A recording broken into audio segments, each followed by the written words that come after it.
ស្លេងអស់គ្នាចឹងក្នុងថ្ងៃនេះយើងនឹងមកប្រាប់ពីរបៀបចុះឈ្មោះប្រើប្រាស់នៅក្នុង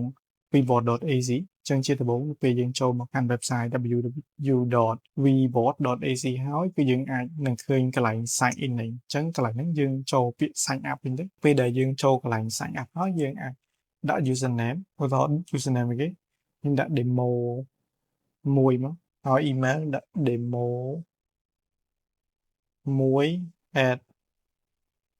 1@gmail.com មក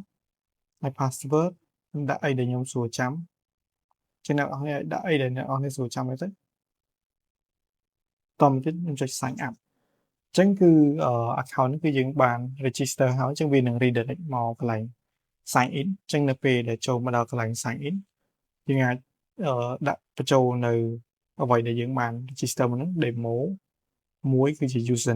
username ហើយនិង password តមកទៀតយើងចុចពាក្យថា remember មកទៅដើម្បីវាចងចាំហើយយើងចុចពាក្យ sign in ចឹងនេះគឺជារបៀប register ហើយខ្ញុំអត់ save password ទេតែអ្នកអាច save password បានចឹងនេះគឺជារបៀប register ចឹងសម្រាប់វីដេអូនេះគឺមានតែប៉ុណ្្នឹងទេអរគុណច្រើន